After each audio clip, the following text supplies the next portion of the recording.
I used to think that taking deep breaths was completely ineffective.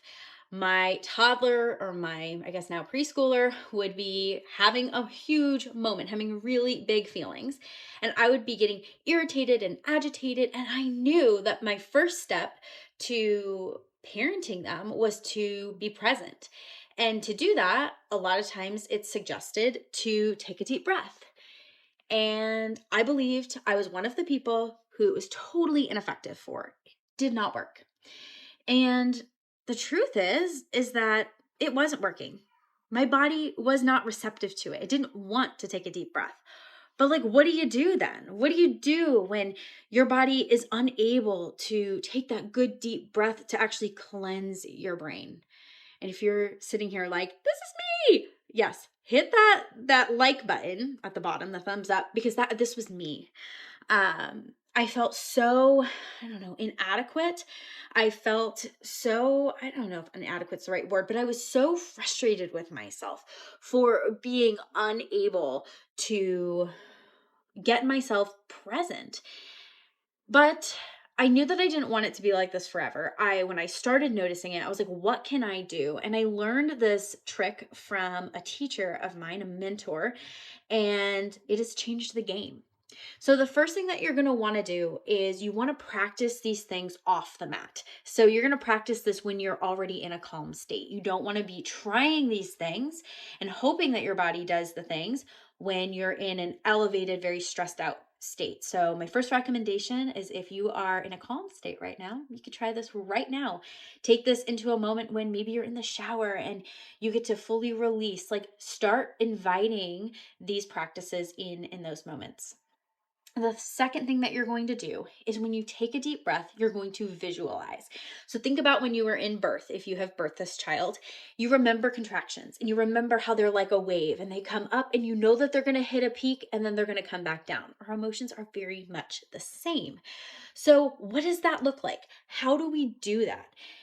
And the first thing that you're going to do is visualize. You could visualize that wave if that is helpful for you. Like, okay, I'm going to take a deep breath in, come up to the top of the wave and exhale.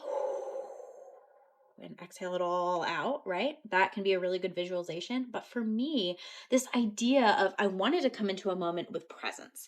I wanted to come into a moment knowing that I was fully anchored in my body.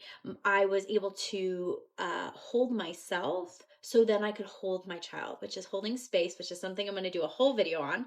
But it's like, how do I hold myself in that moment? How do I anchor myself? And so this gift that was given to me was this mental image of an anchor.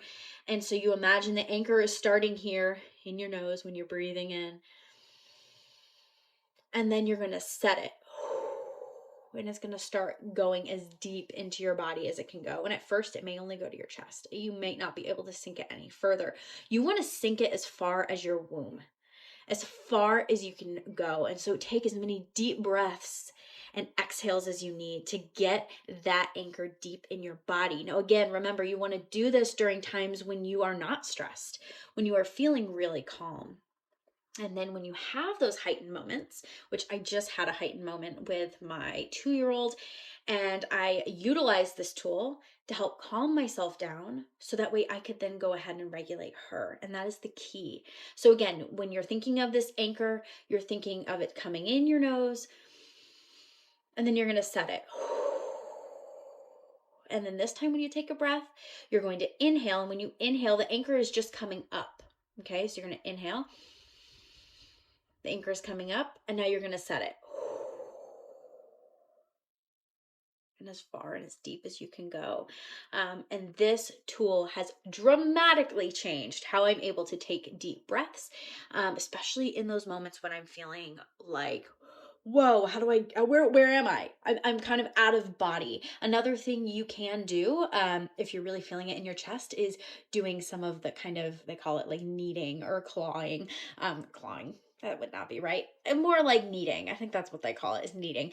But you're kind of just going like this in your chest to really start to loosen up and break up all of the tension that's going on here. And I've mentioned this before, but on your left side there, that vagus nerve, really rubbing that. So these are all tools that can be really helpful when you're struggling to take a deep breath.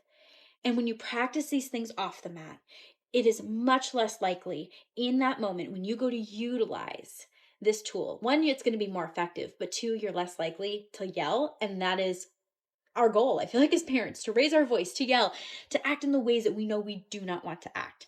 So I hope that this tip was helpful. If it was, please comment below and just, yeah, say thank you. Say, I found this so helpful, because this is so reassuring for me, and it just helps me to see that these tools and these tips are actually helping you and they're really effective. If you like this content and you want to see more content like this, make sure that you hit that subscribe button.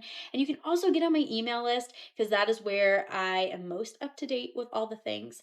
But yeah, thank you guys so much for watching, and happy parenting.